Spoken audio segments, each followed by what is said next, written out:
Bueno, buenas tardes. Primero quisiera agradecer a la Fundación la invitación para estar de nuevo en esta casa, agradecerle a Frigidiano la presentación tan generosa que ha hecho de mi persona y de mi obra, pero fundamentalmente también agradecerle a ustedes que se han llegado acá. Reconozco muchas personas que las considero ahora mis amigos, después de haber estado compartiendo algunos almuerzos, algunas cenas juntos. Muchísimas gracias entonces a todos por la invitación, por la presentación y por la asistencia de ustedes, que siempre es muy reconfortante. El título es España, Hispanoamérica y la hispanidad en la historia y en la geopolítica. Entonces tenemos que empezar por el tema histórico de la hispanidad, que es, digamos, políticamente incorrecto. Es decir, hace muchísimo tiempo que la hispanidad fue puesta en el sótano porque hablar de ella es políticamente incorrecto. Tenemos que decir que si uno tuviese que, por lo menos bajo mi punto de vista, de tratar de explicar ¿qué es la hispanidad? ¿Qué fue la hispanidad? ¿Cómo se origina la hispanidad? Tenemos que decir que la hispanidad es el resultado de un proyecto inconcluso. También la hispanidad es el resultado imprevisto de un proyecto. Y en tercera instancia es el resultado de un proyecto que va madurando, que nace de un acto de afirmación de la voluntad. Entonces, si fue un proyecto, si fue un proyecto inconcluso, si fue un proyecto que nace de la afirmación de un acto de la voluntad de ser, tenemos que aclarar primero cuál fue ese acto de la voluntad de ser y después cuál fue el proyecto, ¿no? Se desprende lógicamente si es que esta definición estuviese o está acertada. Ese acto de la afirmación de ser es un acto que no importa si fue protagonizado por 200 personas, 20, 2000 o 20.000, si se lo quiere denigrar porque había muy pocos o muchos, si resistieron por casualidad o no, si resistieron porque a los otros no les interesaba el lugar, eso poco cuenta. Lo que cuenta es que hay, a muy pocos kilómetros donde hoy estamos, un grupo de personas que tiene la voluntad de ser lo que eran y de no dejarse doblegar. Si los otros eran muchos o pocos, si les interesaba dejarlo donde estaban o no, poco importa políticamente. Lo que importa políticamente es que hay un grupo de personas que muy cerca de acá, ¿no es cierto?, que no sabemos identificar si estaban ahí o no, pero que deciden combatir, ¿no es cierto?, en lo que mitológicamente, dirán algunos que es un mito, puede ser, las naciones necesitan un mito siempre fundacional, es la batalla de Covadonga. Independientemente de cualquier otra cosa, ahí hay una voluntad de ser, una voluntad de resistencia, ¿está? Una voluntad de resistencia. De esa voluntad de resistencia, ¿no es cierto?, estamos hablando. Y entonces, ¿cuál era el proyecto? Entonces, ¿cuál era el proyecto? Que nace de esa voluntad de ser. Un proyecto que tampoco tiene por qué ser consciente en su totalidad de aquellos que lo protagonizan. Bueno, el proyecto era la reconquista de los territorios cristianos arrebatado por el Islam. Es probable que esos hombres no hayan sido plenamente conscientes de su acto de la voluntad de ser y que ese proyecto haya ido a través de sucesivas generaciones madurando en la mente de aquellos que protagonizaban esa voluntad de ser. Porque si no, no serían hombres, hubiesen sido ángeles, hubiesen sido seres perfectos. Eso no existe en la política. La política es siempre un proceso de acción y de maduración de las acciones y de las ideas. Y entonces la gran pregunta es estos hombres que ahí resisten y los que van a resistir luego, ¿está?, quieren reconquistar los territorios que han sido arrebatados por el Islam. ¿Hasta dónde? Bueno, en esa idea que va madurando en lo que va a ser después, indudablemente, lo que el mundo va a conocer como España, hasta Jerusalén. Es decir, todos los territorios del norte de África arrebatados por el Islam. Es decir, volver al Islam a las arenas de lo que hoy es Arabia Saudita, las arenas del desierto. Pero en realidad, si uno piensa bien, tiene que decir, pero como, y es lo que ellos intuitivamente van a pensar y después lo van a madurar y lo van a expresar. Pero el Islam era un imperio, ¿no? Un imperio ya en ese momento muy poderoso. Y es ahí cuando va madurando la idea de que un imperio solo puede ser enfrentado con otro imperio. Un imperio solo puede ser enfrentado con otro imperio. Solo puede ser derrotado por otro imperio. Es decir, que el imperio islámico, que está conformado por un conjunto de pueblos, diversos unos de otros, unidos por la fe, va madurando la idea de que no puede ser derrotado por un pueblo, sino por un conjunto de pueblos también unidos por la fe. Es decir, que el imperio islámico solo puede ser derrotado por un imperio cristiano.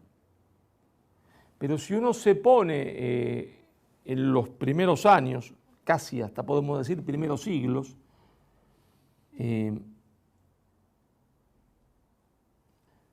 desde el punto de vista del análisis objetivo de la relación de fuerzas, esa empresa es imposible. Esa empresa es imposible. Es decir, ya es imposible la resistencia, salvo simbólica. Pero pensar que esa resistencia era viable en el tiempo, desde el punto de vista del análisis de la relación de fuerzas a objetivos, es imposible, porque los otros tienen una ventaja gigantesca. La ventaja gigantesca de ser parte de un imperio, la ventaja gigantesca de poder tener material humano, bélico, de recambio de forma incesante, por la cantidad de población al cual uno se enfrenta.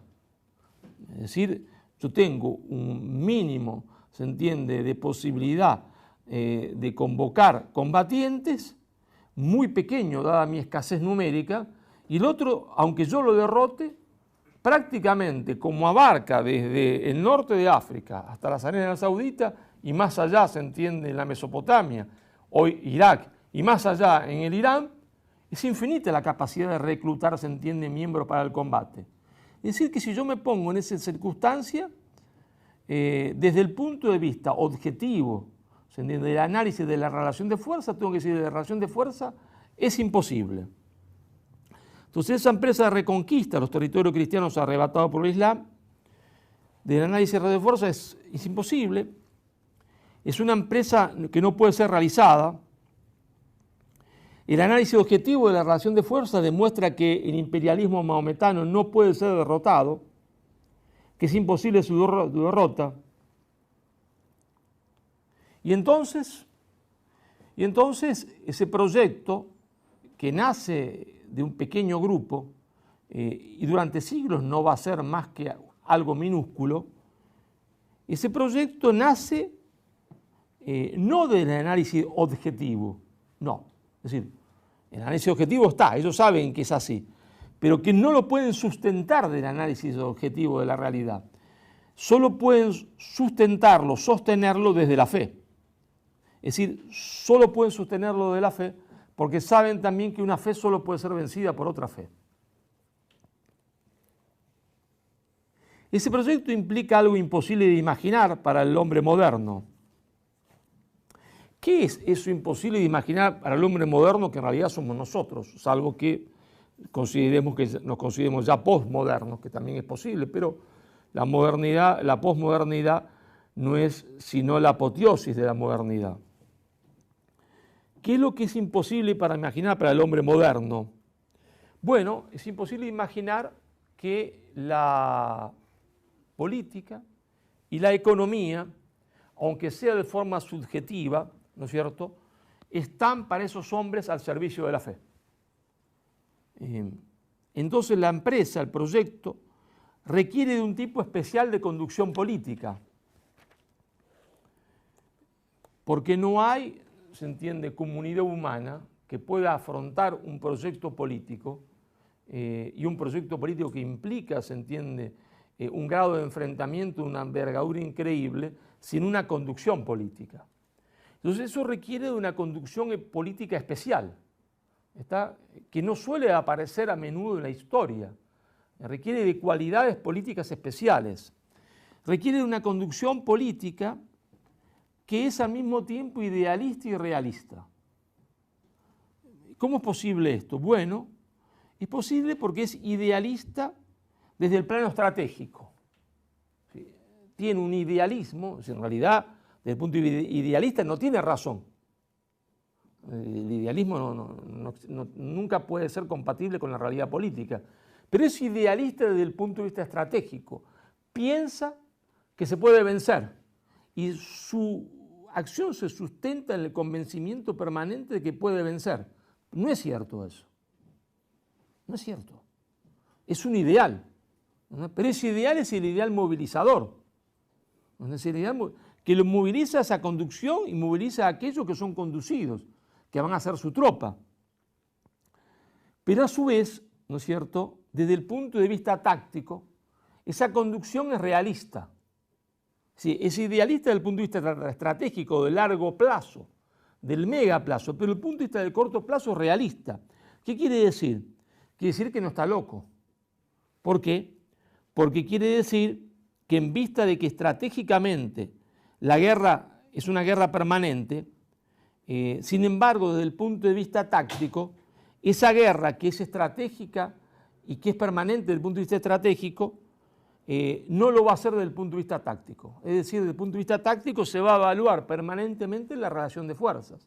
Y dependiendo de la relación de fuerzas, se va a negociar, se va a combatir, va a haber momentos de paz, momentos de coexistencia pacífica, llamaríamos, si estuviésemos en la Segunda Guerra, en la Guerra Fría, momentos de Guerra Fría. Es decir, la conducción estratégica es clara y tiene claro que es una guerra permanente. Y adoctrina y moviliza en esa idea. Pero como no está loca esa conducción y sabe que eso es imposible, desde el punto de vista táctico, sabe que solo puede combatir en determinadas condiciones y bajo determinadas circunstancias. Entonces, claro, cuando los historiadores que no entienden la diferencia entre conducción estratégica y conducción táctica analizan, dicen, no, pero es mentira que se combatió durante 700 años porque hubo momentos increíbles de paz y convivencia. Sí, exacto, es así. Porque si no la conducción hubiese sido una conducción que hubiese conducido a la derrota. Porque no puede combatir porque está en inferioridad de condiciones casi siempre. Solo puede elegir los momentos en que va a combatir. Aquellos que sepa, se entiende que tienen una mínima posibilidad de éxito. Y después volver a negociar. Y después volver a combatir. Es decir, que la conducción debe saber cuándo y cómo combatir, cuándo y cómo negociar, cuándo y cómo convivir en paz, para no ser aniquilado por el enemigo que es siempre más poderoso. Si no, sería un imposible.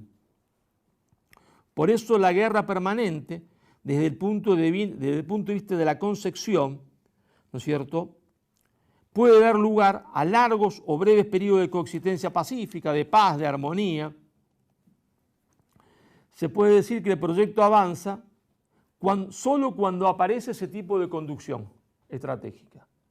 Porque no siempre ese pueblo tiene un rey que tiene esa concepción, que sabe ese manejo del doble tiempo.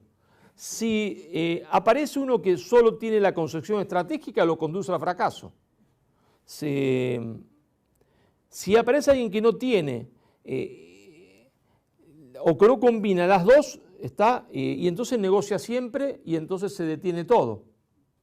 Es decir, solo avanza en determinado momento de historia en que aparece determinados personajes específicos y lo podemos buscar en la historia.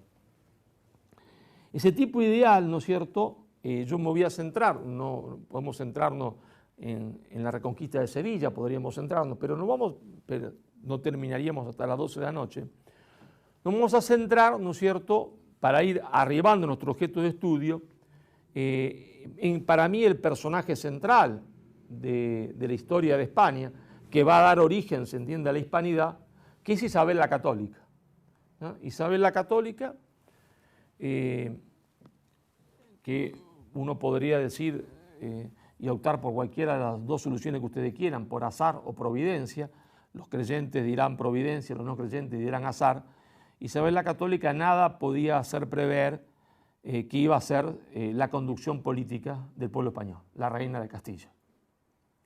En realidad tenía que darse una carambola histórica, o el azar de la historia o la providencia, porque dos hermanos, que los dos hermanos no tuviesen descendencia atestiguada, era rocambolesco.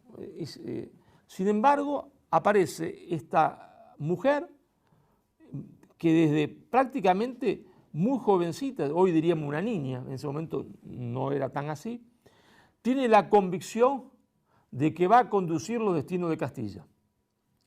Y parece formarse intuitivamente para conducir los destinos de Castilla.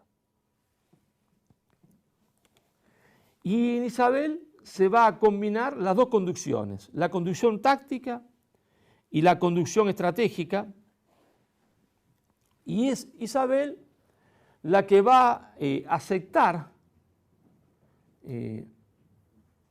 después de la reconquista de Granada, la propuesta de un genovés que le va a plantear eso que es el objetivo estratégico, que es derrotar al Islam, es decir, reconquistar los territorios perdidos, ir a Jerusalén, pero no por el camino tradicional que habían intentado las cruzadas y que era un fracaso, no por el camino portugués, porque Portugal, Castilla, Aragón son España, y Portugal hace ya mucho tiempo que está intentando atacar al Islam por la retaguardia en un proyecto estratégico.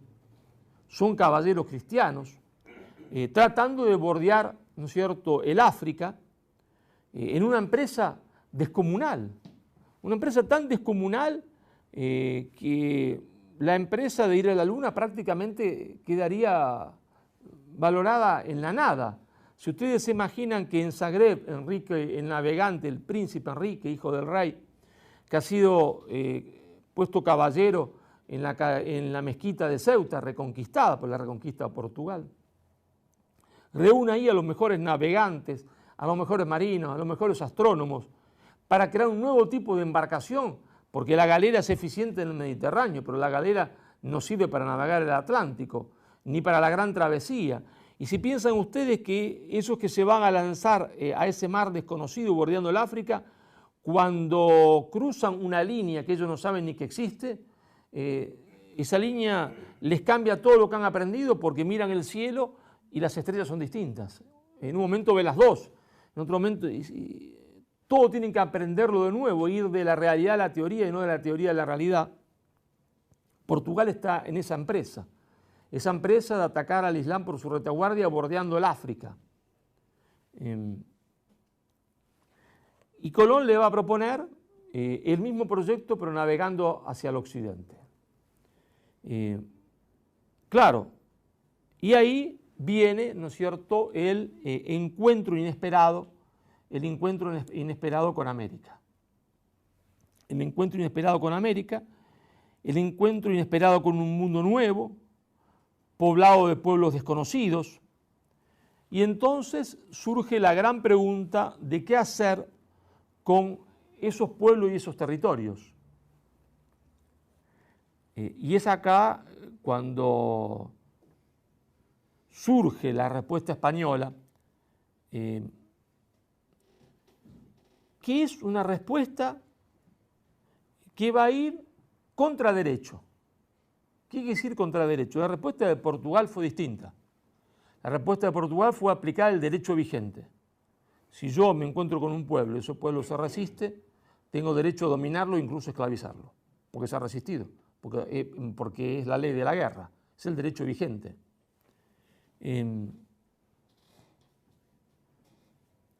Y ahí la conducción de Isabel, porque Isabel dice, delante de ese mundo nuevo que ella no sabe qué es, para empezar, nadie tiene idea de qué es América, ni de la proporción del continente americano, ni de la cantidad de pueblos que habitan ese territorio.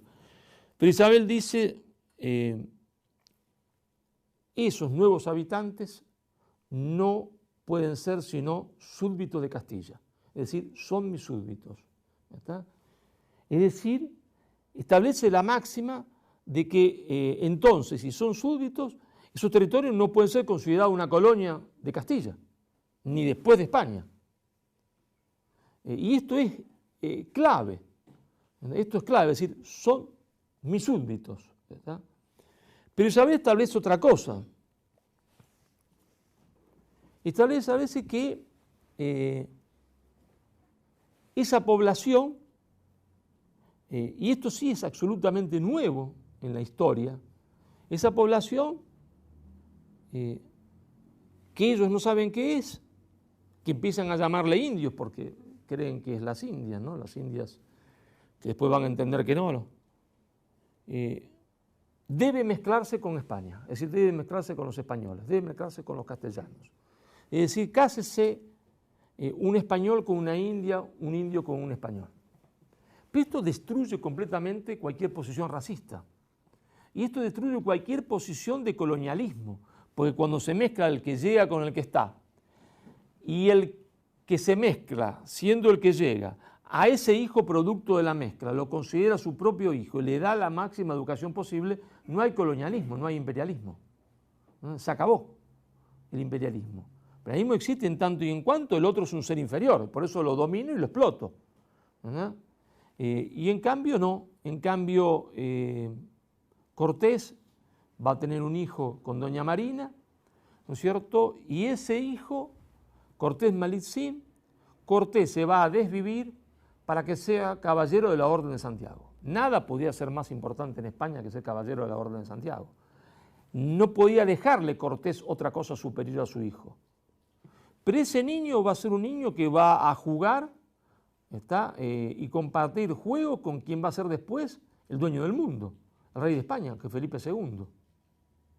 Pero a su vez, Garcilaso, que acompaña a Pizarro, tiene un hijo con una princesa quechua y ese hijo, ese español, no es que lo tiene y lo abandona, porque tener hijos también tuvo Jefferson, con muchísimas esclavas, pero los hijos de Jefferson seguían siendo siempre esclavos. Y el hijo de ese guerrero español resulta que su padre le da la mejor educación que él puede darle, que es trilingüe. Sabe y escribe quechua, sabe y escribe castellano, sabe y escribe latín, y además suficiente conocimiento del italiano, sí, del toscano en ese momento, para poder traducir la Divina Comedia al español, al castellano. Es decir, no se le puede dar mejor educación, pero a su vez que recibe una educación exquisita desde el punto de vista de las humanidades y que le permite ser un poeta, un novelista y un escritor y historiador, a su vez es un soldado del Imperio Español, tal cual como el hijo de Cortés, porque son el resultado de lo que venimos analizando, es decir, es un proyecto que se basa en la fe. Que se basa en la fe no quiere decir que todo sea la fe, porque si no ese proyecto hubiese sido conducido por ángeles y no por hombres. Sería francamente ridículo afirmar eso. Es una idea general, que prima sobre otras ideas, sí, prima sobre cualquier otra idea. ¿Y quién lo reconoce? Por ejemplo, José Carlos Mariátegui. José Carlos Mariátegui, cuando analiza la conquista española de América, le dice, José Carlos, que era considerado la máxima autoridad, ¿no es cierto?, del marxismo iberoamericano, le dice a nosotros, ustedes están equivocados. No hay ningún conquistador español que haya venido acá por el oro. ¿Cómo le dicen José? Ninguno. Lo dice José Carlos Mariátegui, desde el marxismo más ortodoxo, porque al final de su vida Mariátegui se va a afiliar, se entiende, a la Internacional Comunista conducida por Moscú. Dice, no, porque para los españoles, para esos guerreros, ¿no es cierto?, la conquista de América es la continuación de la reconquista, es decir, la idea de la lucha por la fe. Y siempre, malgrado la bestialidad de que pudiese cometer cualquier conquistador, que evidentemente la cometía, siempre estaba el sacerdote al lado para recordarle lo que había hecho y para que se arrepintiera de eso, siempre dice. Aún se entiende que lo ve como negativo en el caso del asesinato de Atahualpa, dice, ahí estaba, se entiende, el sacerdote. Siempre orientando, se entiende, la acción, siempre orientando la acción, porque es la última reconquista, es decir, no lo motivaba, decía Mariátegui, el ansia del oro, ni la grandeza, ni el territorio, sino lo motivaba la fe. Esto también fue observado por otro marxista, en este caso argentino, Rodolfo Puigros, que dice, si España no se hubiese encontrado con América, y en América casi se hubiese desangrado, los españoles hubiesen corrido al Islam por todo el norte de África hasta Jerusalén. Repito, no lo dice, se entiende, un nacional católico, ¿está? Rodolfo Puigros era miembro del Partido Comunista. Pero claro, América va a ser una nueva España, ¿sí? Va a ser una nueva España. Pero a su vez España va a ser América. Por eso muchos autores hispanoamericanos decían, ¿dónde comienza Hispanoamérica? Bueno, Hispanoamérica comienza en los Pirineos. ¿Y dónde termina España? En Filipinas o el Océano Pacífico.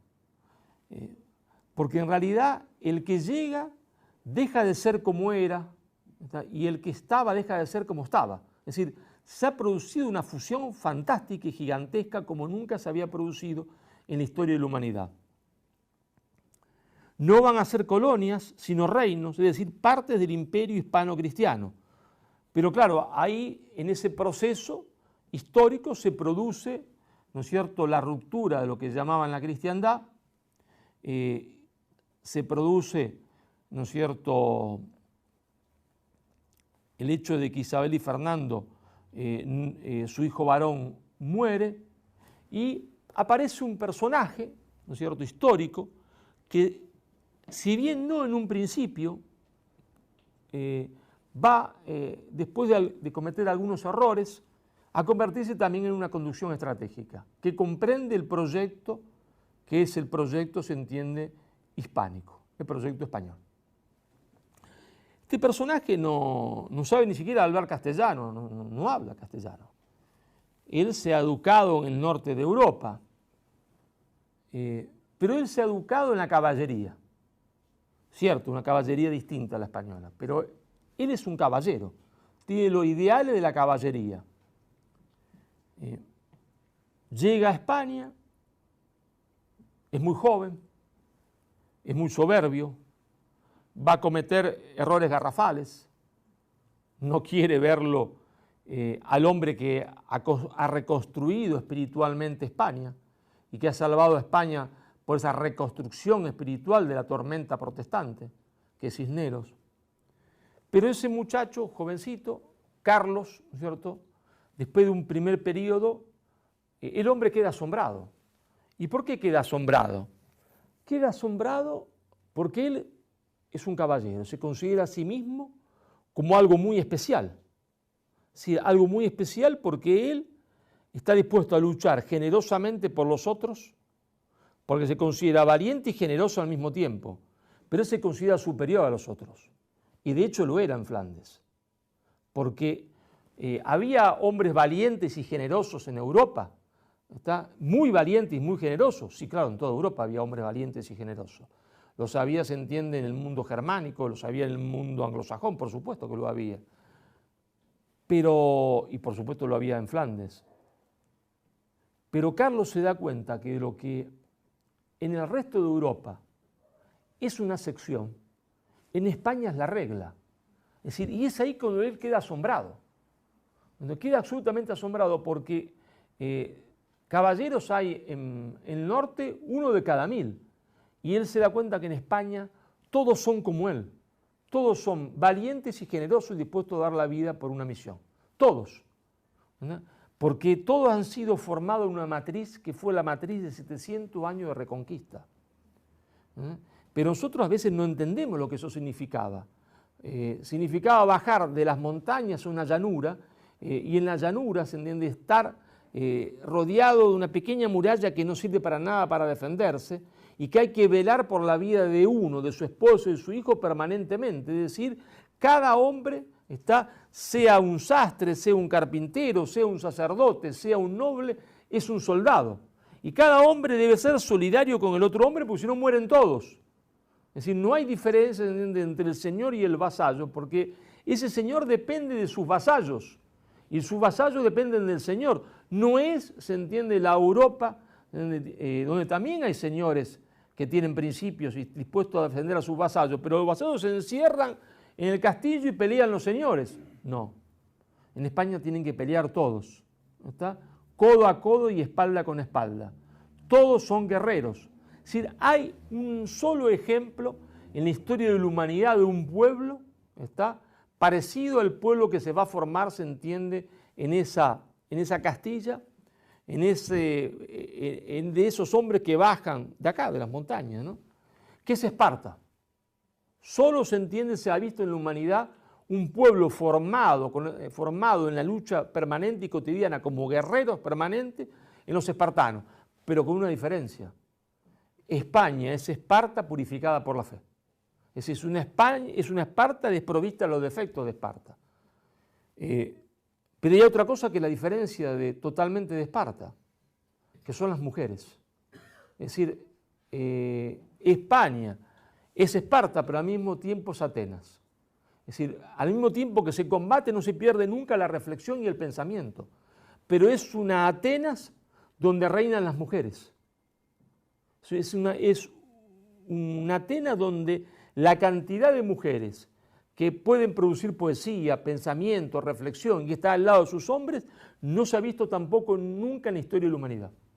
Es decir, presenta una excepción en la historia de la humanidad. Es una Esparta purificada por la fe, pero una Atenas donde reinan las mujeres. Es una particularidad histórica, lo que da un tipo de hombre especial, que ha sido forjado por una lucha permanente, ¿está?, donde reina el principio de la libertad y la igualdad, porque en realidad lo que ellos quieren es ser libres, pero son iguales unos a otros, más allá de que uno sea noble y otro plebeyo, porque combaten juntos y saben que si no combaten juntos, espalda con espalda, ambos están muertos.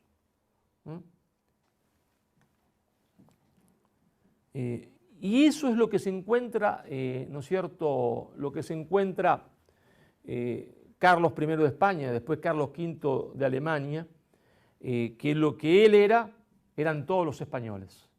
Lo que él eran todos los españoles.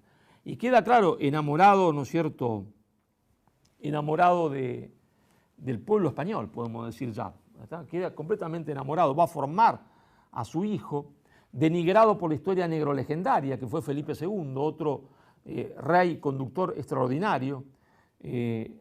España tiene una seguidilla de reyes fantásticos, ¿no es cierto? Isabel, Fernando, Carlos, Felipe II, Felipe III, Felipe IV. Son, malgrado lo que se diga, que esa división absurda entre Austrias menores y mayores, son una seguidilla, se entiende, de reyes extraordinarios, ¿está? De reyes extraordinarios como no había tenido nunca ningún otro pueblo. No hay en ese momento ningún tipo de decadencia española. Lo que hay sí es afrontar, se entiende, circunstancias que ningún otro pueblo ha tenido que afrontar, porque España va a cargar sobre sí misma, ¿no es cierto?, la defensa de la fe. Va a cargar sobre sí misma la fe porque viene prácticamente al mismo momento que la conquista de América, la reforma protestante, la rebelión protestante, y España va a asumir la defensa de la fe. Pero acá también todo se ha malinterpretado, porque asumir la defensa de la fe, la historia negrolegendaria habla de una España imponiendo la fe en Europa. España no impone nada. Las tropas españolas se desangran para que aquellos que quieren seguir siendo católicos lo sean, porque cada vez que aparece un príncipe protestante obliga en ese lugar a convertirse al protestantismo. Entonces, en realidad se ha tergiversado la historia. ¿Sí? A España se le acusa de ir a imponer algo. España no impone nada. España lo que hace es decir, señores, no puede ser que este tipo que se ha convertido al protestantismo le imponga la fe y los obliga a convertirse. Y si no, le quite sus propiedades y le quite sus vidas. Si España es la defensora de la libertad. y aparece en la historia oficial como el oscurantismo y la defensora del absolutismo. Es decir, se nos ha vendido otra cosa. Claro, pero España tiene que afrontar dos guerras al mismo tiempo, cosa que no es posible en la historia de la humanidad para ningún pueblo. Afrontar la guerra contra el mundo protestante y afrontar la guerra contra el mundo mahometano. Sin embargo, en esos 40 años se produce, ¿no es cierto?, algo que los dioses hubiesen atribuido, los griegos hubiesen atribuido a los dioses, que es, ¿no es cierto?, la conquista y liberación de América. Yo siempre prefiero hablar de liberación de América, cosa que causa algún salpullido, tomándolo a Vasconcelos, porque en realidad España libera a la mayoría de la población de América de la presencia de imperios totalitarios, como el imperio inca, o en algunos casos de imperios mucho más que totalitarios, imperios antropófagos, como era el imperio azteca. Y libera al propio pueblo azteca de la sumisión, se entiende, que tenía a la casta sacerdotal y a la nobleza, porque la mayoría del pueblo azteca no combatió contra Cortés, porque Cortés de todas maneras no combatía solo. Cortés era insignificante, él y sus hombres, si no hubiese sido acompañado de 300.000 de aquellas personas que habían sido subjugadas por los aztecas, que le reclamaban tributo en sangre, es decir, le reclamaban que le entregaran a sus hijos, a sus nietos, a sus sobrinos.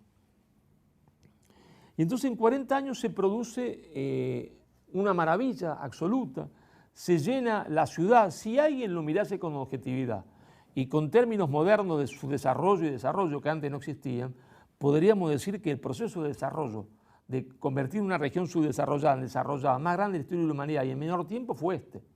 En 40 años se llena de ciudades, que se llenan de universidades y que se llenan de hospitales. Entonces dirán algunos que existían injusticias sociales. Pero claro que existían injusticias sociales, existen hasta el día de hoy. ¿Cómo no van a existir en ese momento, no es cierto? No era el Estado benefactor después de 1945 y de terminar la Segunda Guerra Mundial, pero ¿en qué cabeza cabe? Bueno, no era el Estado benefactor, pero la atención sanitaria en Lima era gratuita. Cualquier persona llegaba a un hospital y tenía derecho a ser atendido, sea cual fuese su raza, de forma gratuita. Y yo pregunto, como hemos visto las imágenes durante la crisis del COVID, de la llamada pandemia, en Lima, hemos visto gente morir sin ningún tipo de atención, salvo que fuesen ricos. Entonces yo pregunto a esas masas humanas que se le dice que el problema del subdesarrollo del Perú, el origen de su pobreza actual la tiene la conquista española, si gozaron alguna vez de la posibilidad de ir a un hospital y de ser atendido de forma gratuita sin preguntarle ni siquiera a la persona cómo se llama. Eso solo pasó ante el periodo hispánico, nunca más. Entonces, ¿cuándo había más injusticia social? ¿Antes o ahora? ¿No? Hay que preguntárselo, ¿no? Porque resulta que la injusticia social es producto también de España.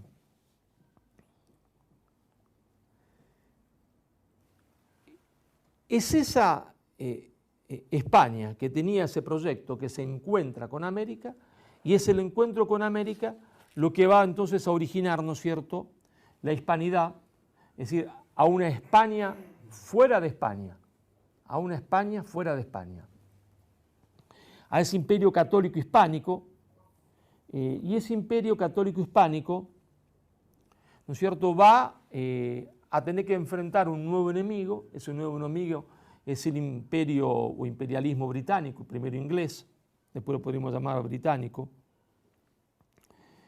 y va a tener que afrontarlo y lo enfrenta y lo derrota militarmente siempre, pero pierde la mayor de las batallas, que es la guerra cultural. Pierde la batalla de la guerra cultural porque el mundo protestante ha engendrado la leyenda negra, trabaja la propaganda política como nadie la trabajó nunca en la historia, y entonces ese imperio pierde, ¿no es cierto?, la batalla cultural. Y es ahí el origen de su primera derrota, ¿no? Y ustedes dirán,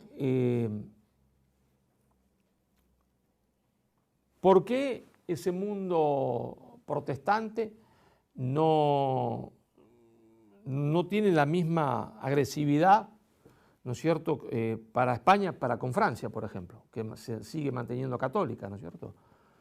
Bueno, todo tiene su explicación, y su explicación siempre es histórica, ¿no? España es un hecho único en la historia de la humanidad, es decir, pone la política al servicio de la fe. Por eso es un error hablar de hegemonía española, ¿verdad?, en Europa, un error completo, porque la hegemonía debe ser entendida como el predominio de la política, y no fue así en los primeros momentos. Claro, Francia se mantiene católica, pero se mantiene formalmente católica. La frase París bien vale una misa lo explica todo, ¿no?, de Enrique, es decir, ahí va a ser al revés, va a estar la fe al servicio de la política, va a estar la fe al servicio de la política. Que España después ya haya sido abandonada por la Iglesia y no se le haya reconocido ninguno de sus méritos y que ese abandono sea fatal para España es otro problema que no trataremos ahora. Lo cierto es que sin entender esto no entendemos qué es lo que se produce en América, ¿cierto? Porque entonces no se puede explicar que América no haya sido una colonia. Porque lo natural es que hubiese sido una colonia. Lo natural es que esas personas con las cuales España se encuentra hubiesen sido tratados como esclavos. Era el derecho vigente. Sin embargo, nada de eso acontece. Y si no se puede explicar por qué, y esto, yo otro día tuve una gran discusión con un negro legendario, ¿por qué, si es que lo que yo digo es falso y América fue una colonia, por qué no había ejército de ocupación? Porque si hay una conquista y no liberación, ¿no?, y si eso es una colonia y no es considerado parte de España, ¿está?, tiene que haber, a toda conquista le sigue un ejército de ocupación, siempre. No hay conquista sin ejército de ocupación para mantener el lugar que se ha conquistado. ¿Y dónde está el ejército de ocupación español? Es prácticamente inexistente.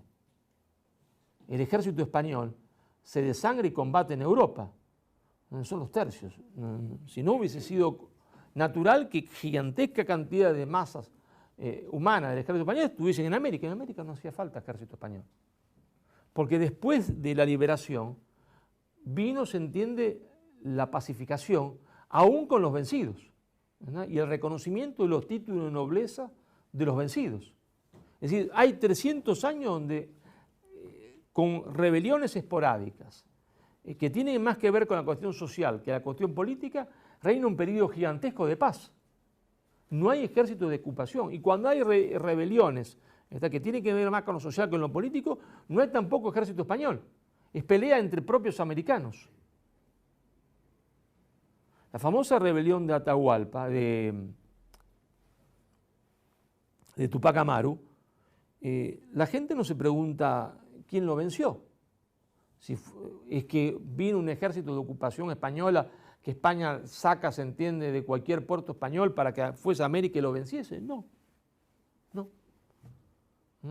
Fue prácticamente como si tratase de una cuestión social o guerra civil dentro del territorio americano. Es otro hombre de su misma etnia el que lo vence. Esa es la verdad. Entonces, no hacía falta ejército de ocupación porque no eso era una colonia, sino que eso era un reino. Sin embargo, ¿no es cierto?, hay una circunstancia especial que es la derrota política a través de la derrota cultural.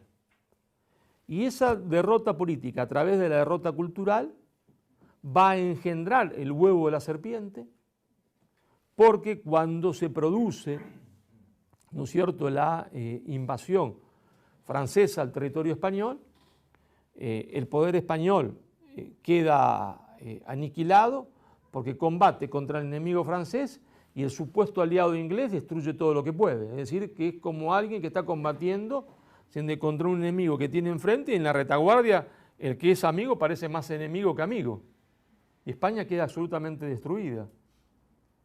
Pero a su vez ahí van a proliferar, ¿no es cierto?, pequeños núcleos en Hispanoamérica donde va a establecerse una guerra civil. Pero el origen de esa guerra civil tiene que ver, se entiende, con el huevo de la serpiente, con la leyenda negra, que ha propagado en algunas élites o oligarquías locales el imperialismo británico a través de los libros que llegan, se entiende, junto con el contrabando. Es claro, por ejemplo, en Simón Bolívar, cuyo libro de cabecera era justamente el libro de Bartolomé de las Casas.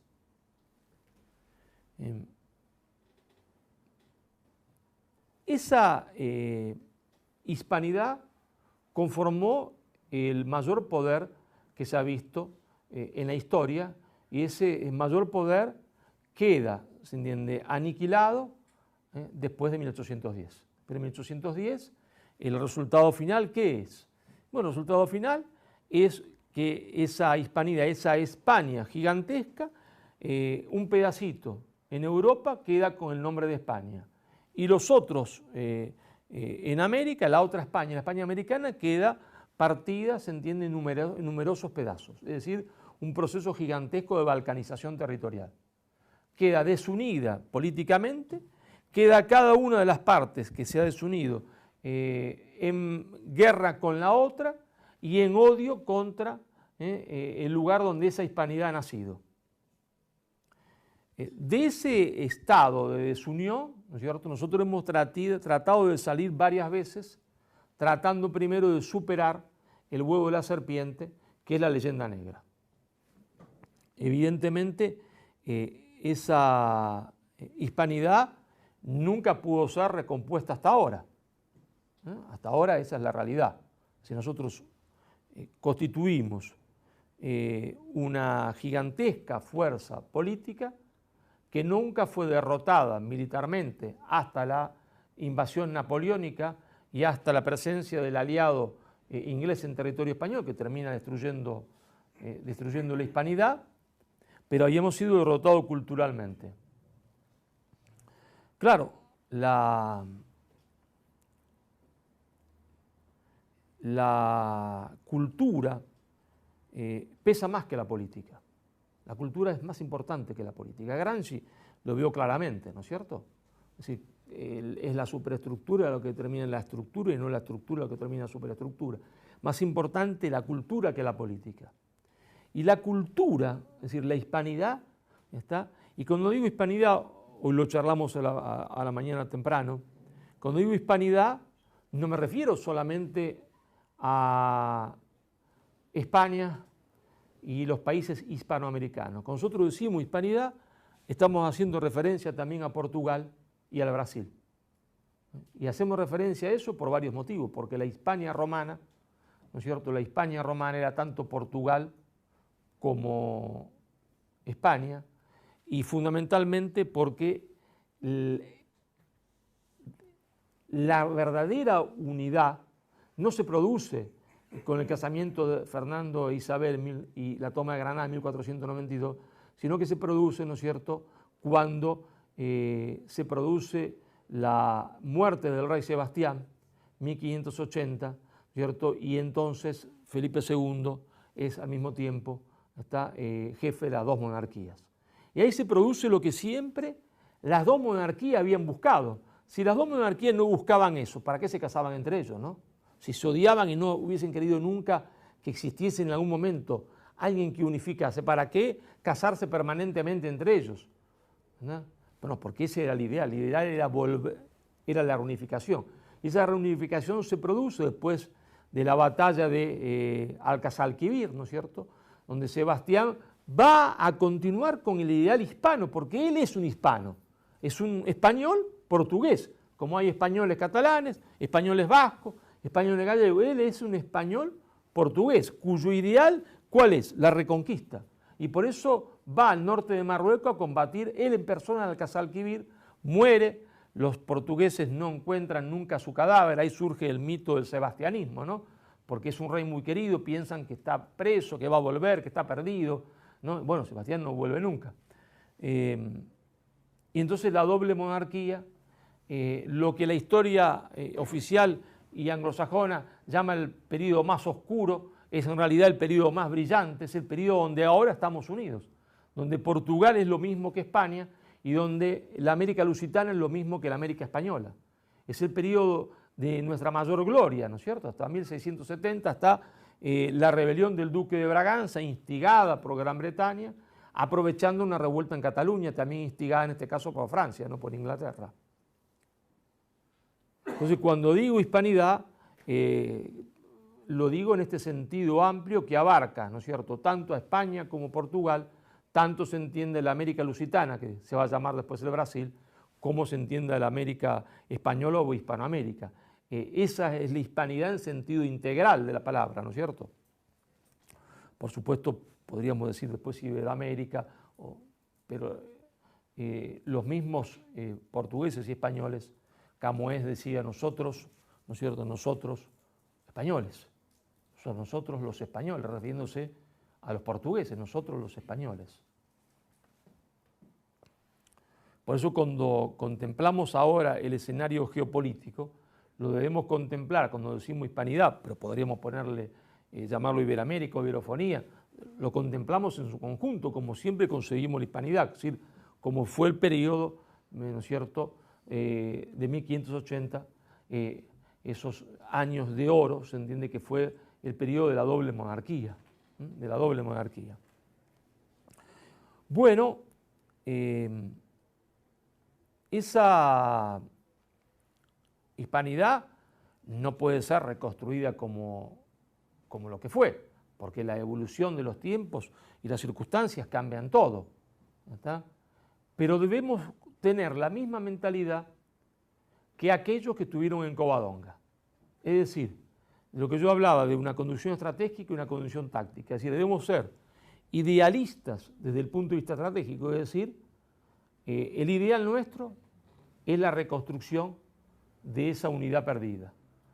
Tácticamente se puede avanzar hoy, mañana, pasado, ¿no?, con distintos tipos de medidas, pero tenemos que tener un ideal. Claro, los ideales también se hacen, por eso está la estrategia y la táctica, de acuerdo a las circunstancias. Se puede avanzar más o menos de acuerdo a las circunstancias. Y yo creo que las circunstancias, yo lo he repetido varias veces, nos van a favorecer. Nos van a favorecer porque nosotros hemos sido un mundo derrotado. Hemos sido un mundo derrotado. Y los mundos derrotados pueden reconstruir su poder cuando aquellos que lo han derrotado tienen problemas, porque no están pensando en uno. Entonces se abren ventanas de oportunidades. Ventanas de oportunidades que nosotros tenemos que saber aprovechar. Y yo pienso que se están abriendo ventanas de oportunidades para nosotros.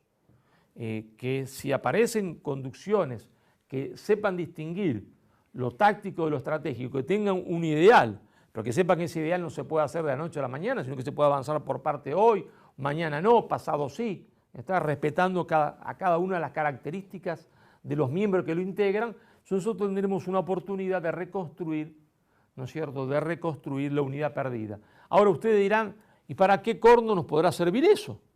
¿Y qué sentido tendría? ¿Por qué no admitimos la situación tal cual como está? Sería una buena pregunta y habría que darle respuesta. Bueno, muy sencillo, porque si no, no tendremos ningún destino. Porque el mundo va a marchar a la constitución de grandes ecúmenes culturales que se van a organizar, no sabemos cómo, ¿está? Pues no sabemos cómo ahora se van a organizar políticamente, es decir, esas ecúmenes culturales se van a organizar políticamente. ¿Cómo? No sabemos, pero y quien no logra organizarse en esas ecúmenes culturales de forma política, van a convertirse en segmentos anónimos del mercado mundial.